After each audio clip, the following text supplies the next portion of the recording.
people who were in that world who were Muslims.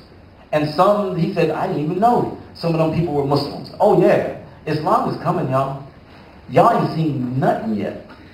And so that's why I'm saying that we got to get ready for this next phase, because this next phase of struggle, Islam is going to be right there in this next phase of struggle. It's going to be right there, y'all. All in the form of enjoining the right and forbidding the wrong. You know what I'm saying? And so, yeah, so that's a nice development that we're seeing. Lupe is kind of throwing down. Lupe is he doing one more album? Lupe doing one more album? Yeah. We got to give it Lupe. Seriously, we got to give it Lupe. Say, look here, man, check this out. As long as you're teaching, you can't do one more album. Because one thing happened not too long ago. We was in the car, my wife and I, 22-year-old, a 21-year-old, and a 14-year-old. And we was in the car jamming Lupe. And we was all jamming. And you know what it reminded me of? Before Michael Jackson and the Jackson 5, back in the 60s, all the generations listened to the same music. Our parents listened to Marvin Gaye, we listened to Marvin Gaye.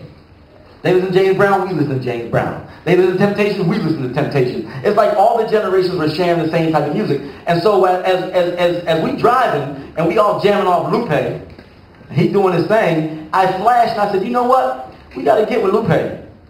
Because anytime you can come up with something that crosses generations, that generations are vibing with, that's a and you're teaching. That's a gift. That's a gift. And so as this movement intensifies, we need people on the cultural level to be bringing some poetry, to be bringing some things that coincide with what's happening politically. You feel me? And so that's a nice development. That's what's happening with these rappers. Just to follow up with that, you were going around. I know there might be a couple of exceptions like Immortal Technique and Lupe, but like the names you dropped down, Akon and T-Pain, they are actually like huge, like some of the biggest rappers. But the problem is they're actually more filthy than like anything you've ever seen. They're entertainers. So like so I'm trying to say is like, won't that also like be like the deception you were talking about? Won't that also be a deception to people? They'll be like, wow, these so-called rapper Muslims are not much different. They actually are taking drugs. They actually are chasing cutie pies. Yeah. So like, won't that be like bad dawah? I mean, I don't know how to translate like bad I think to the people, because they'll be like, Muslims aren't different. And yes, it could definitely happen. I think they should be honest, like Dave Chappelle. No, seriously, Dave Chappelle's a Muslim. Yeah, he is, and he said it on TV. But here's what he said afterwards. He said, because they asked him, why do you go to Africa? Why do you go to South Africa? Right? And he said, you know, this world, the entertainment world, is crazy, boom, boom, boom. So I went to South Africa, people don't know me. And then he said, I'm Muslim. He said, although I don't practice it like I should, I believe in the principles. Now see, that's honest.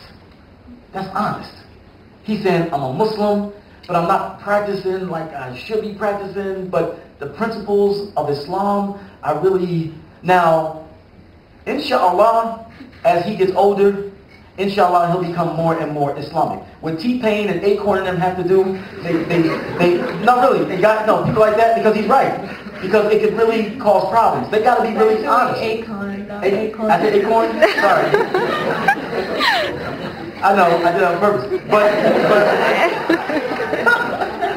anyway, they have to be honest though, because the entertainment game is a deadly and destructive game.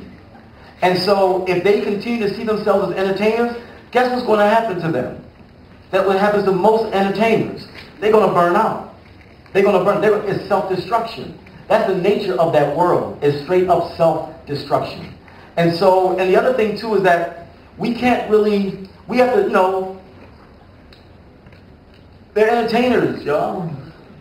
Back in the day, the rappers, the poets back in the Prophet's day, they were entertainers, y'all. They were entertainers. And that's why Allah said that the Prophet, he's not a poet.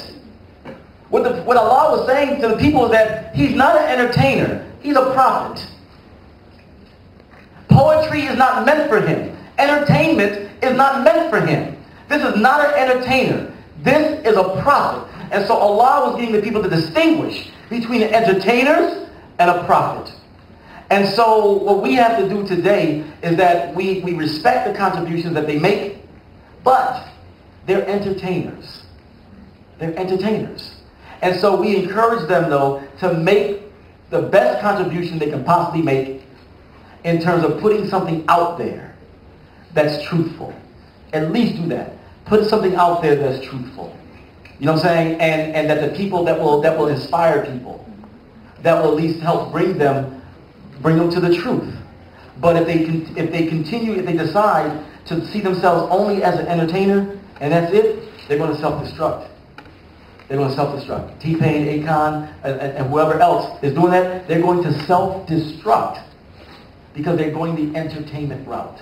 The entertainment route. Maybe Brother Mutar will talk about that tomorrow, inshallah. You know what I'm saying? Ready to deal with them. Thank you, Amir Abdel Malik, and thank you all for coming out tonight.